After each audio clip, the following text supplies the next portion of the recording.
60년 동안 제가 믿고 살아온 게 전부 거짓일 수도 있습니다. 딱 그 한 문장을 듣는 순간 머릿속이 하얘졌습니다. 그리고 그날 이후 제 인생은 정말로 완전히 바뀌었습니다. 여러분은 혹시 이런 생각 해보신 적 있나요? 나는 꽤 잘 살아왔다. 이제는 좀 편해져도 되지 않을까?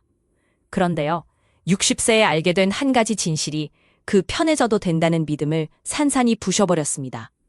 오늘은 제가 60세에 마주한 충격적인 진실, 그리고 그 뒤로 무엇을 끊고 무엇을 시작했는지 현실적으로 바로 따라할 수 있게 정리해드릴게요. 끝까지 들으시면 여러분의 10년 뒤가 달라질 겁니다. 저는 평범하게 살았습니다.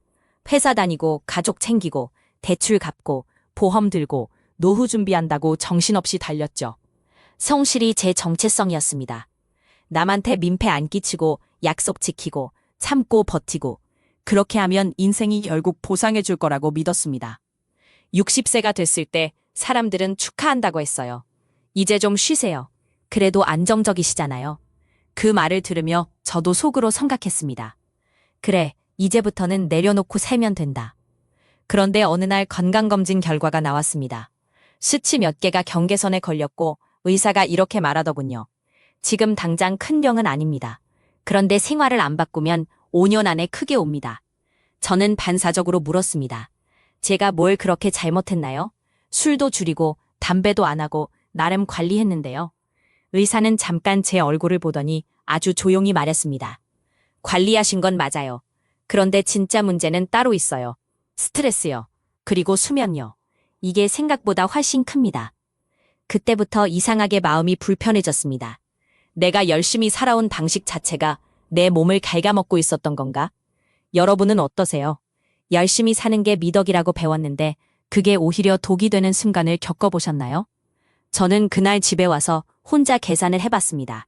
남은 시간, 남은 돈, 남은 체력. 그리고 문득 이런 결론이 나왔습니다. 나는 돈을 모은 게 아니라 시간을 팔아서 버틴 거였구나. 그게 첫 번째 충격이었습니다. 내가 노력해서 쌓았다고 믿었던 것들의 상당수가 사실은 체력과 참는 힘으로 만든 임시 구조물이었다는 것. 두 번째 충격은 더 컸습니다. 제가 존경하던 선배 한 분이 계셨는데요. 퇴직하고 2년 만에 쓰러지셨습니다. 사람들이 그러더군요. 그분은 평생 일만 했잖아. 쉬질 못했어. 그 말을 듣는 순간 이상하게 소름이 돋았습니다. 저도 그 길을 그대로 따라가고 있다는 느낌이 들었거든요. 그날 저는 제 스케줄을 펼쳐봤습니다. 일정, 약속, 가족 행사, 모임, 경조사, 잡일. 그리고 그 사이 어디에도 나는 없었습니다. 내가 좋아하는 것은 한 칸도 없었습니다. 여러분 일정표에는 여러분이 있나요? 사실 60세가 되니까요. 이상하게 선택이 더 어려워집니다. 이 나이에 뭘 새로 시작하겠냐. 괜히 욕심내다 망신만 당하겠다. 그런 목소리가 내 안에서 계속 들려요. 그런데 제가 그날 깨달은 진실은 이거였습니다. 새로운 시작이 늦은 게 아니라 지금처럼 살면 끝이 너무 빨리 온다. 세 번째 충격은 관계에서 왔습니다. 저는 착한 사람으로 살려고 했어요. 부탁 들어주고 불편한 말 안 하고 분위기 맞춰주고 그게 성숙이라고 생각했습니다. 그런데 어느 날 친하다고 생각했던 사람에게 큰 부탁을 했습니다. 정말 어려운 순간이었어요. 돌아온 대답은 차가웠습니다. 미안, 나도 바빠. 말은 미안인데 마음은 없더군요. 그날 집에 돌아오는 길에 이런 생각이 들었습니다. 내가 사람들에게 쏟은 침발이 사실은 두려움이었구나. 미움받기 싫어서, 거절당하기 싫어서, 좋은 사람으로 보이고 싶어서. 그런데 정작 내가 무너질 때 남는 건 많지 않았습니다. 여러분은 어떤가요?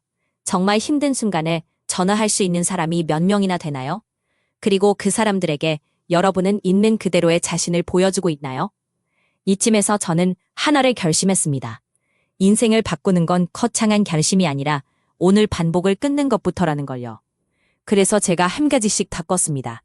첫 번째로 바꾼 건 시간 쓰는 방식이었습니다. 저는 아침에 눈 뜨면 바로 뉴스를 보고 메신저를 확인하고 남의 일정에 반응하며 하루를 시작했어요. 그런데 그게 하루의 주도권을 통째로 빼앗기게 만들더군요. 그래서 루틴을 바꿨습니다. 눈 뜨면 10분만이라도 조용히 앉았습니다. 핸드폰은 손도 안 댔어요. 오늘 내 몸 상태가 어떤지, 오늘 꼭 해야 할 한 가지가 뭔지, 그걸 먼저 확인했습니다. 놀랍게도 그 10분이 하루 전체를 바꿨습니다. 불안이 줄고 판단이 빨라지고 감정 기복이 덜해졌습니다. 여러분도 오늘부터 딱 10분 핸드폰 없이 시작해 보실래요? 두 번째로 바꾼 건 관계의 기준이었습니다. 저는 이제 누군가를 만날 때 이렇게 묻습니다. 이 만남이 나를 살아나게 하는가 아니면 소진시키는가? 그리고 소진시키는 관계는 정리했습니다. 단번에 끄는 건 아니에요. 다만 우선순위를 내렸습니다. 늦게 답장하고 자주 안 만나고 굳이 맞추지 않았습니다.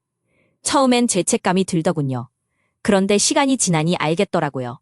내가 나를 지키지 않으면 누구도 대신 지켜주지 않는다는 걸요. 세 번째로 바꾼 건 돈에 대한 믿음이었습니다. 저는 오래도록 돈이 있어야 자유다라고 생각했습니다. 맞는 말이죠. 그런데 60세에 보니 더 중요한 게 있었습니다. 돈이 아니라 현금 흐름과 지출의 통제였습니다. 큰 돈을 한 번에 벌겠다는 욕심보다 작아도 꾸준히 들어오는 구조를 만들고 필요 없는 소비를 줄이는 게 훨씬 강력했습니다.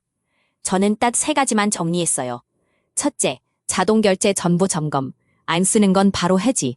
둘째, 보험과 통신비처럼 고정비 재정비. 셋째, 무리한 투자는 하지 않고 현금성 자산을 일정 비율 유지. 이걸 하고 나니 마음이 달라졌습니다. 수입이 늘어서가 아니라 통제감이 생기니까 불안이 내려가더군요. 여러분도 오늘 자동결제 목록 한 번만 열어보세요. 거기서부터 인생이 정리됩니다. 그리고 마지막으로 바꾼 건 건강을 대하는 태도였습니다. 저는 건강을 지키는 게 아니라 고장나지 않게 버티는 줄 알았습니다. 그래서 참고 버티고 미뤘죠. 하지만 몸은요, 미룬 만큼 한 번은 청구서를 보내더군요. 운동도 거창하게 시작하지 않았습니다. 하루 20분 걷기부터 했어요. 핵심은 꾸준함이었습니다. 그리고 밤 11시 이후엔 웬만하면 누웠습니다. 잠이 바뀌니까 감정이 바뀌고, 감정이 바뀌니까 관계가 바뀌고, 관계가 바뀌니까 삶의 방향이 바뀌었습니다. 이제 클라이맥스로 제가 60세에 알게 된 가장 충격적인 진실을 말씀드릴게요. 그날 이후 제 인생을 완전히 바꾼 한 문장입니다. 노후는 나중에 오는 시간이 아니라 지금 만들어지는 습관의 결과다. 우리는 자꾸 노후를 미래의 사건처럼 생각합니다. 연금 받는 날, 퇴직하는 날, 병원 가게 되는 날. 하지만 진짜는요, 오늘의 수면, 오늘의 관계, 오늘의 소비, 오늘의 움직임. 이게 쌓여서 5년 뒤, 10년 뒤를 만들어버립니다. 여러분, 지금 당장 질문 하나만 드릴게요. 지금의 생활을 그대로 3년만 단복하면 여러분 인생은 좋아질까요? 아니면 더 불안해질까요? 정답이 불안책이라면 바꿀 뻔 의외로 많지 않습니다. 핵심은 딱 3가지예요. 하루 시작 10분, 주도권을 되찾기, 소진되는 관계, 우선순위를 내리기, 고정비부터 정리해서 돈의 통제감 만들기, 그리고 가능하면 오늘 20분 걷기. 이걸 완벽하게 하라는 말이 아닙니다. 그냥 오늘 하나만 하시면 됩니다. 하나가 되면 그 다음 하나가 따라옵니다. 저는 60세에 알았습니다. 인생은 한 번에 바뀌지 않더군요. 대신 어떤 날은 진실을 한 번 듣고 나서 다시는 예전으로 돌아갈 수 없게 됩니다. 여러분도 그런 날을 맞이할 수 있습니다. 그날이 더 늦기 전에 오늘 아주 작은 변화 하나를 시작해보세요. 오늘 이야기 공감되셨다면 구독과 좋아요로 다음 이야기에서도 함께 해주세요. 다음 영상에서는 60대 이후 후회가 가장 많이 남는 선택 5가지를 현실적으로 정리해드릴게요. 여러분의 남은 시간이 더 단단해지길 바랍니다.